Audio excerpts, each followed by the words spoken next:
Now, yesterday, Apple unveiled the new iPhone, the iPhone 12. It's going to be 5G compliant. The Apple online store in India has updated it with all the websites, the trade-in offers. You can trade in your old one and get up to 34,000 rupees off. What Apple has also announced is the HomePod Mini.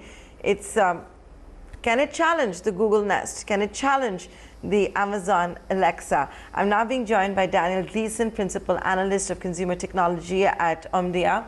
He's joining us all the way from London. Thanks a lot, Daniel, for joining us right here on ET Now, joining us live. I want to talk to you first about the speaker, the HomePod 12. The HomePod Mini. Now, we are headed into the festive season in India. I don't know if it's going to be ready before that. Looks unlikely. It's the Diwali season, the Christmas, you might call it, on this part of the world. The big question is that, can it challenge the Alexa? Can it challenge the Google Nest, whether it's on speaker recognition, whether it's also on pricing? We still, by the way, don't have 5G in India for the iPhone 12, but I thought let me begin the conversation with the speakers with you. Yes, I'm going to be honest, I'm more excited, I think, about the HomePod Mini than I am about the iPhone 12.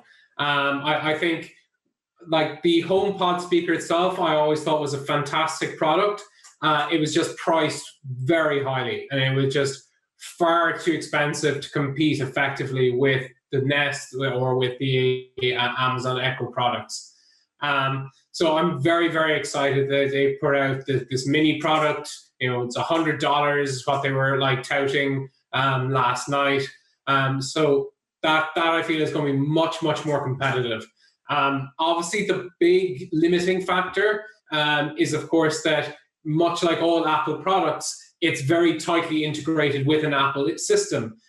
So you really do need an iPhone to use it effectively. And to get the full benefit of it, which does limit the market size. And in particular, last night at the event, they were showing a lot of different multi-user functions where the HomePod Mini could detect whose voice was speaking in the home.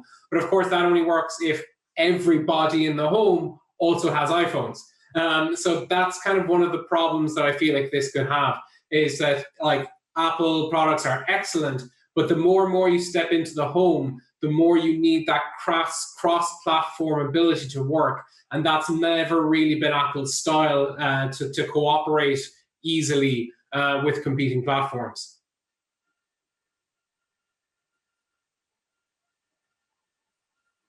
Daniel, hi, good evening. This is Ruchi Bhatia. So what do you make of the pricing and the fact that, even though the products are pretty much in the kind of range that a lot of people were expecting, you will have to pay more for power adapters. You will have to pay a lot more for all the other, the paraphernalia as well that comes along with just a phone.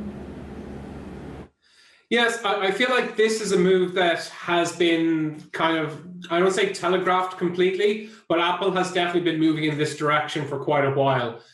We saw them like taking out headphone jacks, like limiting the amount of accessories that were bundled in with boxes for quite a while. So this feels to me like the natural conclusion of that. It is obviously going to be a problem for some people. That all of a sudden their device isn't going to have chargers and stuff with it. But of course, a lot of Apple users now, this isn't their first iPhone. The vast majority of people who buy an iPhone 12, it will be their second or third or fourth iPhone, or if not more.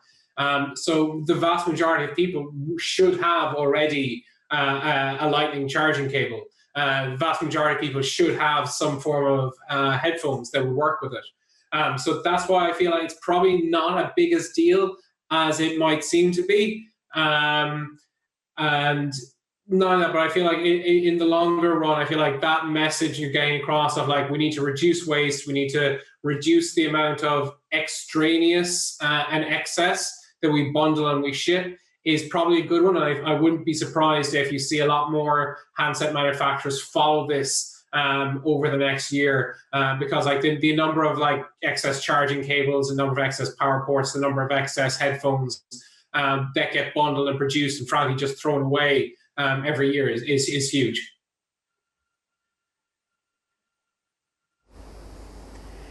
Daniel Gleeson, it's been a pleasure talking to you. Thanks so much for joining us live all the way from London with your review of all that had been announced and launched by Apple at the high-speed event yesterday.